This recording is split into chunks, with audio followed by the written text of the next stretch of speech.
புலனாய்வுத்துறை பொறுப்பாளர் பொட்டு அம்மான் அவர்களை பற்றி நான் ஒரு காணொளி ஒன்று போட்டிருந்தேன். அந்த காணொளி தொடர்பாக ஒரு சில சர்ச்சைகளும் ஒரு சில கேள்விகளும் எழுப்பப்பட்டிருக்கின்றன. அந்த சர்ச்சைகளுக்கும் கேள்விகளுக்கும் பதில் சொல்லும் விதமாக இந்த காணொளி அமையப் போகின்றது. அதோட இந்த விஷயம் சம்பந்தமாக ஒரு சிறிய காணொளி துண்டு ஒன்று வெளியாகி இருந்தது. அதையும் நான் உங்களுடன் பகிர்ந்து கொள்ளப் போகின்றேன். எனவே வாங்க வீடியோவுக்குள் போகலாம். தமிழடியான் யூடியூப் சேனலுக்கு உங்கள் அனைவரையும் வருகவென அன்புடன் வரவேற்கின்றேன். சமகால அரசியல், சமூக, பொருளாதார விடயங்களின் ஆய்வுகளை தெரிந்து கொள்ள தமிழடியான் யூடியூப் சேனலை சப்ஸ்கிரைப் பண்ணுங்கள். ஈழ என்று ஆரம்பிக்கிற ஒரு ஃபேஸ்புக் பேஜ். ஈழ அங்கால இன்னும் ஒரு சொல்லி இருக்கு. அதை நான் குறிப்பிட விரும்பல. குறிப்பிட்டு அவர்களுக்கு விளம்பரம் தேடி கொடுக்க நான் விரும்பல. அதில் என்ன சொல்லப்பட்டிருக்குன்னு சொன்னால், என்னுடைய காணொளி சம்பந்தமாக அதில் எப்படி எழுதப்பட்டிருக்குன்னு சொன்னால், குறுகிய காலத்தில் வளர்ந்து விட்டோம் என்கிற திமிரில் என்று சொல்லி அது ஆரம்பிக்குது. அதாவது நான் குறுகின காலத்தில் வளர்ந்துட்டேன்னு சொல்லி திமிரில் இருக்கிறனாம் என்று சொல்லி அந்த ஃபேஸ்புக் பேஜில் அந்த கட்டுரை ஆரம்பிக்குது. கட்டுரையில் அந்த சிறு குறிப்பு ஆரம்பிக்குது. நான் முதல்ல வளர்ந்து விட்டனண்டோ இல்லை குறுகின காலத்தில் வளர்ந்துட்டேன்னு சொல்லியோ நான் ஒரு நாளுமே நினைச்சதே கிடையாது. அதை பற்றி நான் இந்த வீடியோன்ற பின்பகுதியில் சொல்கிறேன், அதை விடுங்க. இப்போ அம்மான் சம்பந்தமாக நான் என்ன சொல்லியிருந்தேன்றதை திரும்ப ஒருக்கா ஞாபகப்படுத்த விரும்புகிறேன். முதல்ல அந்த காணொலிகளை பார்த்த ஆக்கள் இங்கே பார்த்தாக்களுக்கு எந்த விதமான குழப்பமும் இருக்கையில், என்னுடைய காணொலிகளை தொடர்ந்து பார்த்து கொண்டு வாராக்களுக்கு எந்த விதமான குழப்பமும் இருக்கையில் அவர்கள் அதை தெளிவாக புரிஞ்சு கொண்டவே அவர்கள் எந்த விதமான ஆட்சேபனையும் தெரிவிக்கவும் இல்லை, அவர்கள் எந்த விதமான எதிர்கருத்துக்கள் சொல்லவும் இல்லை. இது முற்றுமுழுதாக நடந்தது ஃபேஸ்புக்கில். என்ன நடந்ததுன்னு சொன்னால், அந்த காணொலியில் நான் என்ன சொல்லியிருந்தேன்னு சொன்னால், ஒரு புகைப்படம் ஒன்று சொல்லி சமூக வலைத்தளங்களில் பரவி கொண்டு வந்தது. அந்த புகைப்படத்தை பார்க்கக்குள்ள அச்சு அசல் அம்மான் மாதிரி தான் இருக்குது. நீங்களே பார்த்துருப்பீங்க, இந்த படம் தான் அந்த படம். திடீரென்று பார்க்கக்குள்ள அது அம்மான் மாதிரி தான் இருக்குது. அம்மானுடைய இந்த கால தோற்றம் மாதிரியே இருந்தது. அப்போ நான் என்ன சொல்லியிருந்தேன்னு சொன்னால், இப்படி ஒரு புகைப்படம் ஒன்று சமூக வலைத்தளங்களில் பரவி கொண்டு இருக்குது. ஆனால் எனக்கு இது அம்மானா இல்லையான்னு தெரியாது. நான் இதை அம்மானு சொல்ல மாட்டேன், இல்லைன்னு சொல்ல மாட்டேன் என்று சொல்லித்தான் அந்த காணொலியை நான் ஆரம்பிச்சிருந்தேன். நான் ஏனென்று சொன்னால், எனக்கு அப்போ அந்த காணொலியை வெளியிடக்குள்ள அது அம்மானா இல்லையான்றது தெளிவாக தெரியாது. எனக்கு உண்மையாகவே தெரியாது. எனவே தெரியாத ஒரு விஷயத்தை தெரியாதென்று ஒப்புக்கொள்றதை விட ஒரு சிறந்த விஷயம் ஒன்று இருக்கவே முடியாது. எனக்கு அது தெரியாதுன்றதை நான் தெரியாண்டு ஒப்புக்கொண்டேன். யார்கிட்ட ஒப்புக்கொண்டேன்? மக்களாகிய உங்கள்கிட்ட தான் ஒப்புக்கொண்டேன். யார்கிட்ட எனக்கு அது தெரியாண்டு சொன்னான்? மக்களாகிய உங்கள்கிட்ட தான் எனக்கு தெரியாண்டு சொன்னான். அதில் எந்த தப்புமே இல்லையே. எல்லாருக்கும் எல்லாம் தெரியாது. ஒரு விஷயத்தை தெரியாத ஒரு விஷயத்தை தெரியாண்டு சொல்லி ஒப்புக்கொள்றதுல எனக்கு இதில் குழப்பமாக இருக்குன்னு சொல்றதுல எந்த விதமான தப்பும் இல்லை. தெரியாத ஒரு விஷயத்தை தெரிஞ்ச மாதிரி காட்டிக்கொள்றதும் இது இப்படித்தான் சொல்லி பிழையான கருத்துக்களை மக்கள் மத்தியில் கொண்ட பரப்புறதும் தான் பிழை. நான் சொன்னான், இந்த படத்தில் இருக்கிறது அம்மானா இல்லையான்னு சொல்லி எனக்கு தெரியாது. ஏன்னு சொன்னால், அந்த காணொலியை ஒளிப்பதிவு செய்யக்குள்ள எனக்கு தெரியாது உண்மையா. அதுக்கு பிறகுதான் நிறைய பேர் அதனுடைய உண்மையான போட்டோ எங்கேருந்து வந்தது, அந்த படத்தில் இருக்கிற அந்த நபர் யார், அவர் பிரேசில் நாட்டை சேர்ந்தவர், அவருடைய பேர் என்னன்னு சொல்லி நிறைய பேர் எனக்கு அதை அனுப்பியிருந்தது. கீழே கமெண்ட்ஸ்லேயே போட்டிருந்தவே. அதுக்கு பிறகு எனக்கு தெரிய வந்திருக்கு, இது அம்மான் இல்லை, இது பிரேசில் நாட்டை சேர்ந்த ஒரு ஆள். அவர் லிங்க்டின்ல தன்னுடைய ப்ரொஃபைலை போட்டிருக்கார். அவரை பற்றின டீட்டெயில்ஸ் எல்லாம் அதில் இருக்குன்னு சொல்லி பிறகுதான் எனக்கு தெரிய வந்தது. எனவே அந்த காணொலியை வெளியிடக்குள்ள எனக்கு தெரியாது. அதனால தான் நான் தெரியாததை தெரியாண்டு சொல்லி ஒப்புக்கொண்டேன். நான் அதில் எந்த தப்பும் இல்லை. ஒரு விஷயத்தை தெரியாண்டு சொன்னால் தெரியாண்டு ஒப்புக்கொள்றதுல வெக்கமோ கூச்சமோ அவமானமோ எதுவுமே கிடையாது. மக்கள்கிட்ட தான் சொல்கிறோம். வேறு யார்ட்டையும் சொல்கிறோமா இல்லையே, வேறு இனத்தில் போய் சொல்கிறோமா இல்லையே, எங்கட தமிழ் மக்கள்கிட்ட தான் சொல்கிறோம் எனக்கு இது தெரியாண்டு சொல்லி. ஸோ எனக்கு இதில் எந்த விதமான அவமானம் இருக்கிற மாதிரி தெரியல. இது முதலாவது. இரண்டாவது விஷயம், நான் மிக தெளிவாக சொல்லியிருந்தேன். நான் இந்த போட்டோவை பார்க்கும்போது இது செயற்கை நுண்ணறிவால் உருவாக்கப்பட்ட போட்டோ மாதிரியோ அல்லது கம்ப்யூட்டர் கிராஃபிக்ஸில் உருவாக்கப்பட்ட போட்டோ மாதிரியோ தெரியல. இந்த போட்டோ உண்மையான போட்டோ மாதிரி தான் இருக்குது. ஆனால் இதை வச்சுக்கொண்டு இது அம்மானிட முடிவுக்கு வர முடியாது. எங்களுக்கு முன்னால் 2 தெரிவுகள் இருக்குது. மிக தெளிவாக நான் சொல்லியிருந்தேன். நான் எங்களுக்கு முன்னால் 2 தெரிவுகள் இருக்குது. ஒன்று, இது அம்மானாக இருக்கலாம். இரண்டாவது இது அம்மான் போன்ற உருவத்தில் இருக்கக்கூடிய இன்னும் ஒருவராக இருக்கலாம் என்று சொல்லியிருந்தேன். நான் ஏன்னு சொன்னால், எனக்கு அதில் குழப்பம் இருந்தபடியே நான் 2 ஆப்ஷனையும் முன்னுக்கு வைக்கிறேன். ஒன்று அம்மானா இருக்கலாம் அல்லது அம்மானா போன்ற உருவத்தில் இருக்கக்கூடிய இன்னும் ஒரு ஆளாக இருக்கலாம் என்று சொல்லி. ஆனால் இரண்டாவது சொன்னதுதான் நடந்திருக்குது. ஏன்னு சொன்னால், பிரேசில் நாட்டில் இருக்கிறவர் கிட்டத்தட்ட பார்க்க அம்மான் மாதிரி தான் இருக்குது. திடீரென்று இந்த போட்டோ யாருக்காவது காட்டி இவரை பார்க்க யார மாதிரி கிடக்குன்னு கேட்கக்குள்ள சாதாரண மக்கள் சொல்லுவினம், இதை பார்க்க அம்மான் மாதிரி தான் கிடக்குன்னு சொல்றதுக்கான வாய்ப்புகள் நிறைய இருக்கு. என்ன சொன்னால், அந்த உருவ ஒற்றுமை அப்படி இருந்தது. இந்த உலகத்தில் ஒரே மாதிரி 7 பேர் இருப்பினம் என்று சொல்றது. அதே மாதிரி இந்த பிரபலமான ஆக்களை பற்றி உருவ உருவ ஒற்றுமை உள்ளாக்கள் எத்தனையோ பேரை நாங்கள் பார்த்துருக்கிறோம். எனவே இந்த ஒரு ஃபோட்டோவை பார்த்துட்டு ஒரு மயக்க நிலவரம் வாரது வந்து சாதாரண விஷயம். ஒரு ஆள் உயிரோடு இருக்கணும், ஒரு ஆள் எப்படியாவது வந்துடணும், ஒரு ஆள் இருக்கணும்னு சொல்லி நாங்கள் ஏங்கி கொண்டிருக்கும் போது அந்த மாதிரி ஒரு ஃபோட்டோவை பார்க்கக்குள்ள வந்து இது அவர்தான் என்று நம்புறது வந்து சாதாரண ஒரு மனம், ஒரு ஏழை மனம், ஒரு சாதாரண மனம் அப்படித்தான் ஆசைப்படும். அப்போ அப்படி உருவமுள்ள ஒரு படத்தை பார்க்கக்குள்ள இது அவராக இருந்துடக்கூடாதா, அவராக இருந்துடணும் என்று சொல்லி மனம் ஏங்கும், சாதாரண மனம் ஏங்கும். அந்த ஒரு அடிப்படையில் இது ஒரு சைக்காலஜி, அந்த ஒரு அடிப்படையில் தான் அந்த கருத்து சொல்லப்பட்டது. அதனால தான் இந்த படத்தில் இருக்கிறது அம்மானு சொல்ல மாட்டேன், அம்மான் இல்லைன்னு சொல்ல மாட்டேன், இதுக்கான முடிவை வந்து மக்களை எடுக்கட்டும் என்று சொல்லி மக்கள்கிட்ட விட்டுருந்தேன். நான் அப்படி மக்கள்கிட்ட விட்டது வந்து பிழை என்று சொல்லி விமர்சனம் வைக்கப்பட்டிருக்குது. நான் வந்து பார்த்தீங்கன்னு சொன்னால் ஒரு நாளுமே வந்திருந்தோண்டு எனக்கு தான் எல்லாம் தெரியும், நான் சொல்றதான் சரி, நான் சொல்றதான் முடிஞ்ச முடிவு என்று சொல்லி கதைக்கிற ஆள் வந்து நான் இல்லை. நான் வந்து எப்போவுமே வந்து மக்கள் என்ன நினைக்கணும், மக்கள்கிட்ட மனசில் என்ன இருக்குது, மக்கள் இதை பற்றி என்ன நினைக்கணும்னு சொல்லி மக்கள்கிட்ட கருத்தை அறிகிறதுல வந்து மிகவும் ஒரு ஆர்வம் உள்ள ஒரு ஆள். அதனால தான் வந்து பார்த்தீங்கன்னு சொன்னால் எங்களுடைய யூடியூப் தளத்தில் வந்து கம்யூனிட்டி என்ற ஒரு பேஜ் இருக்குது. அந்த கம்யூனிட்டி பேஜில் வந்து இது வரைக்கும் எத்தனையோ கேள்விகள் கேட்டிருக்கேன் மக்கள்கிட்ட பார்த்து.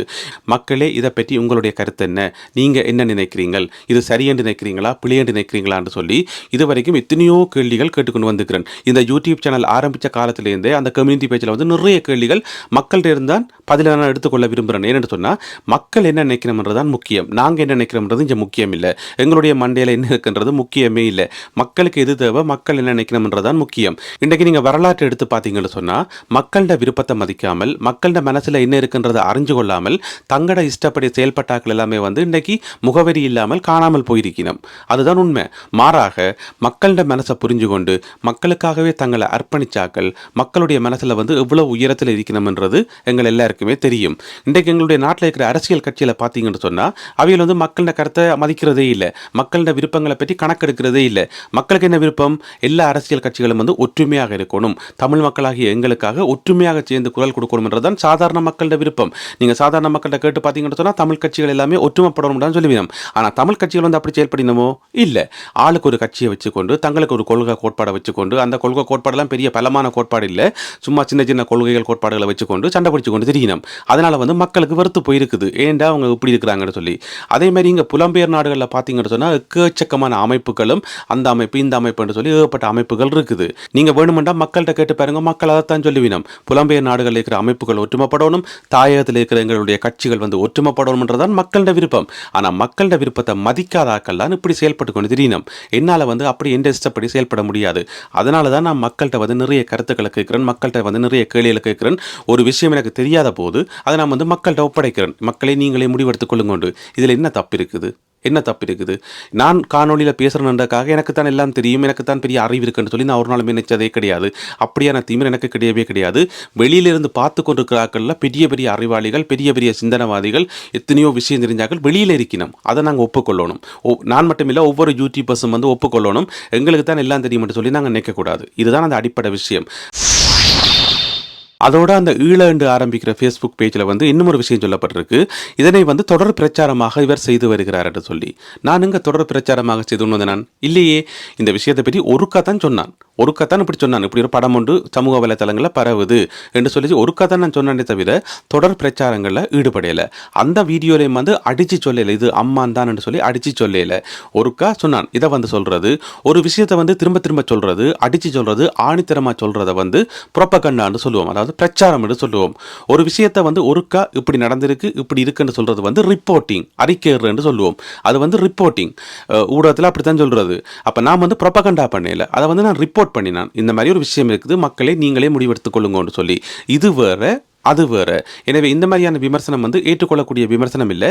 இது ஏன் நான் இதில் சொல்ல வேண்டி இருக்குன்னு சொன்னால், கீழே கருத்து போட்ட நிறைய பேர் வந்து ஆமாம் இப்படியான ஆட்கள் வந்து இப்படி தான் செயல்படினோம், இவர்களுக்கு ஒரு வேலை இல்லை, இவர்களை கொல்லணும், இவர்களை பிடிச்சி கடலில் தள்ளணும், இந்த மாதிரி கருத்துக்கள் கீழே எழுதி வச்சு கிடக்குது. அப்போ அந்த கருத்தெழுதி நாட்களும் வந்து என்னுடைய காணொலியை பார்த்துச்சினமா இல்லையான்னு சொல்லி எனக்கு தெரியல. ஆனால் அந்த ஃபேஸ்புக்கில் சொல்லப்பட்ட அந்த விஷயத்துக்கு வந்து கீழே ரியாக்ட் பண்ணியிருக்கணும் இந்த மாதிரி. அதே நேரம் இந்த காணொலியை பாருங்கோ.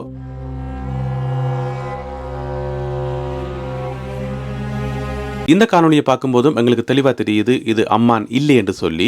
ஆனால் இந்த காணொலியும் வந்து சமூக வலைத்தளங்களில் பரப்பப்பட்டது. எனவே இந்த காணொலியில் இருக்கிற நபரோ அல்லது அந்த புகைப்படத்தில் இருக்கிற நபரோ அம்மான் இல்லை என்றது இப்போ எல்லாருக்குமே தெளிவாக தெரியும். இதை விட இன்னும் ஒரு விஷயம் அந்த பதிவில் இருக்குது. என்ன எழுதியிருக்குன்னு சொன்னால், வடிவேலு சொல்கிறது மாதிரி சின்ன பிள்ளைத்தனமாலோ இருக்காம். அதாவது ஈழ என்ற பேரில் வந்து ஃபேஸ்புக் பேஜை வச்சுக்கொண்டு கீழே மாவீரர்களுடைய படங்களை போட்டுக்கொண்டு அவருக்கு வந்து ரெஃபரன்ஸ் தேவைப்படுது வடிவேல்கிட்ட இருந்து. வடிவேலு சொன்ன ஒரு வசனத்தை கோட் பண்ணி சொல்ல வேண்டி இருக்குது தன்னுடைய கருத்தை சொல்கிறதுக்கு. இது வந்து வெக்கமா இல்லையா? ஒரு கருத்தை வந்து எங்களுக்கு சொந்தமாக சொல்ல தெரியாதா? அல்லது ஒரு கருத்தை வந்து உதாரணம் காட்டி கதைக்கிறதுக்கு வந்து எத்தனையோ பெரிய பெரிய அறிஞர்கள், எத்தனையோ பெரிய பெரிய சிந்தனையாளர்கள், எத்தனையோ கல்விமான்கள் எல்லாம் இருக்கணும். ஏன் எங்களுடைய தேசிய தலைவர் சொன்ன ஒரு கருத்தை எடுத்து வச்சுக்கொண்டு எங்களுடைய தேசிய தலைவர் சொன்ன மாதிரி என்று சொல்லி அவருடைய கருத்தை வந்து ரெஃபர் பண்ணி அவருடைய கருத்தை வந்து கோட் பண்ணி சொல்லியிருந்தா அது வந்து நியாயம், எங்களுடைய மக்களுக்கு வந்து தெளிவாக விளங்கும். அப்படியெல்லாம் இல்லாமல் இந்த மாதிரி ஒரு முக்கியமான பிரச்சனைக்கு உதாரணம் காட்டுறதுக்கு வடிவேல உதாரணம் காட்டி வடிவேலு சொன்ன மாதிரி என்று சொல்லி அதில் எழுதப்பட்டிருக்கு. இதுக்கு மேலே அந்த ஃபேஸ்புக் பேஜை பற்றி நான் என்ன சொல்றது, நீங்களே சொல்லுங்க பார்ப்போம். இது வந்து முற்றுமுழுதாக வந்து எங்களுடைய இருக்கக்கூடிய அந்த அறிவாளிகள், பெரிய பெரிய சிந்தனவாதிகள், பெரிய பெரிய தலைவர்களை வந்து அவமதிக்கிற வேலை உண்டு. இந்த வீடியோ பார்த்து கொண்டிருக்கிற உங்களுக்கு வந்து நான் ஒரு விஷயத்தை சாதாரணமாக சொன்னால் உங்களுக்கு விளங்காது. எனவே வடிவேலை கொண்டு வந்து வடிவேலு சொன்ன மாதிரி என்று சொன்னால் தான் உங்களுக்கு விளங்கும் என்று சொன்னால் அது முற்றுமுழுதாக வந்து உங்களை அவமானப்படுத்துகிற மாதிரி, பார்த்து கொண்டிருக்கிற உங்களை வந்து அவமானப்படுத்துகிற மாதிரி அந்த மாதிரி ஒரு வேலை தான் அந்த ஃபேஸ்புக் பேஜில் செய்யப்பட்டிருக்கு. ஆனால் பேர் வந்து ஈழண்டு ஆரம்பித்து போடப்பட்டிருக்குது. கீழே வந்து மாவீரர்ன்ற படத்தை வந்து போட்டு வச்சு கிடக்குது. நடுவில் வந்து வடிவேலை பற்றியும் எழுதி வச்சு கிடக்கு. எனவே இந்த மாதிரியான விஷயங்களை இவர்கள் கைவிடணும். நீங்கள் ஒரு விஷயத்தை கோட் பண்ணி காட்டுறீங்கன்னு சொன்னால் ஒரு அறிஞருடைய கருத்தை வந்து கோட் பண்ணி காட்டுங்க, ஒரு திருக்குறளை வந்து கோட் பண்ணி காட்டுங்க, அல்லது ஒரு சங்க இலக்கியத்திலேருந்து ஒரு பாட்டு எடுத்து கோட் பண்ணி காட்டுங்க. நாலடியாரில் இப்படி சொல்லப்பட்டிருக்கு, புறநானூற்றில் இப்படி சொல்லப்பட்டிருக்குன்னு சொல்லி கோட் பண்ணி காட்டுங்க. அது பெருமதியாக இருக்கும், வாசிக்கிற ஆட்களுக்கு வந்து நல்லா இருக்கும். அதை விட்டுட்டு வடிவேல் அப்படி சொன்னார், விவேக் இப்படி சொன்னார்ன்னு சொல்லி சினிமாக்குள்ளே இருக்காதீங்க, வெளியில் வாங்க. இன்னொரு விஷயம், நான் அந்த காணொலியை போடையக்குள்ள அந்த காணொலியில் இருந்தது வந்து பிரேசில் நாட்டுக்காரன்னு சொல்லி எனக்கு தெரியாது. அதை நான் வெளிப்படையாக சொல்லித்தான் அந்த காணொலியை போட்டேன் நான். அதுக்கு பிறகு சில மணி நேரம் கழித்து இங்கே லண்டனில் இருக்கக்கூடிய தமிழ் தேசிய செயல்பாட்டாளர் திரு பரமேஸ்வரன் அவர்கள் அவர் தன்னுடைய வலைத்தளத்தில் வந்து ஒரு காணொலி ஒன்று போட்டிருந்தவர். அந்த காணொலியில் வந்து மிக தெளிவாக இந்த படம் யார், இந்த படத்தில் இருக்கிறது யார், இந்த படம் வந்து எப்படி உருவாக்கப்பட்டது, அது கீழே இருக்கிற விஷயங்கள் என்னன்னு சொல்லி தெளிவாக ஒரு விஷயம் அதில் போட்டிருந்தவர்.